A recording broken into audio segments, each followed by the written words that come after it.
बड़ी खबर आ रही है तालिबान से जुड़ी हुई। तालिबान भारत के दुश्मनों को इनाम देने में लगे हैं। काबुल में भारत के दूतावास पर हमला करने वाले आतंकी को काबुल का गवर्नर बनाया गया है। कारी बरियाल नाम के जिस आतंकी को नया गवर्नर बनाया गया है, उसने कई संगठनों को जोड़कर काबुल पर कब्जा किया था। न्यूज़ 18 को सूत्रों से मिली जानकारी के मुताबिक Al Qaeda, Islamic movement of Uzbekistan, the Islamic jihad union, the Turkistan Islamic party समेत कई संगठनों को इकट्ठा किया गया था। कारी बरियाल को पाकिस्तान की खुफिया एजेंसी ISI का भी करीबी माना जाता है। यही वो शख्स है जिसने हथियारों और बमों को पाकिस्तान की सीमा से काबुल तक पहुंचाने की पूरी साजिश बुनी और उसे अंजाम भी दिया। कारी बरियाल के ग्रुप से इससे पहले मुल्ला ताज मीर जवाल को तालिबान के इंटेलिजेंस डिपार्टमेंट में अहम पद पर बिठाया गया था।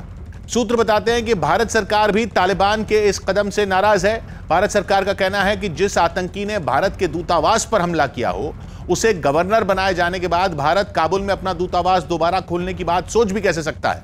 मतलब यह कि एक तरफ तो तालिबान दुनिया से रिश्ते बेहतर करने के दावे कर रहे हैं और दूसरी तरफ आतंकियों को अहम पदों पर बिठाकर दुनिया भर में भरोसा तोड़ने में लगे हैं।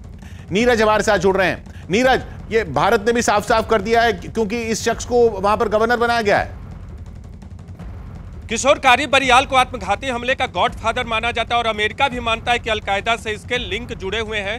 ईरान से इसको पैसा आता है आत्मघाती हमले को अंजाम देने के लिए और 10 दिन पहले काबुल के गवर्नर के तौर पे इसकी नियुक्ति हुई थी। लेकिन इस नियुक्ति से भारत सरकार हैरान है क्योंकि बार बार तालिबान की तरफ से इस बात की उम्मीद लगाई जा रही है कि अंतर्राष्ट्रीय समुदाय जो है तालिबान सरकार को मान्यता दे। लेकिन भारत का मानना है कि आपसी विश्वास बहाली की जो कदम होते हैं उसमें यह नियुक्ति कहीं ना कहीं आड़े आएगी और संबंध जो है दूसरे रास्ते पर जा सकते हैं अफगानिस्तान और तालिबान के साथ। जी, भारत के लिहाज से यह खबर इसलिए बहुत बड़ी है क्योंकि अफगानिस्तान की तरफ से लगातार यह कहा जाता रहा है कि वो अपनी जमीन का इस्तेमाल आतंकवाद के लिए नहीं होने देंगे और भारत समेत दुनिया के सभी मुल्कों से रिश्ते सामान्य रखने की पेशकश भी कई बार की गई है। लेकिन अब परेशानी यह है कि जिस आतंकी ने भारत के दूतावास पर हमला किया हो, अगर उसी आतंकी को गवर्नर बना दिया जाएगा तो रिश्ते सामान्य कैसे होंगे।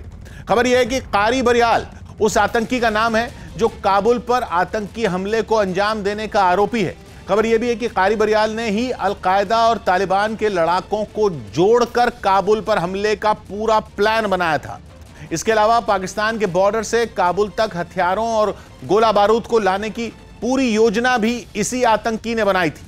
कारी बरियाल को पाकिस्तान की खुफिया एजेंसी ISI का भी करीबी माना जाता है और तालिबान की तरफ से ऐसे आतंकियों को इनाम देने का ये कोई पहला मामला भी नहीं है, बल्कि इससे पहले भी कारी बरियाल वाले ग्रुप से ताल्लुक रखने वाले मुल्ला ताज मीर जवाल नाम के आतंकी को सरकार में एक अहम पद पर बिठाया जा चुका है।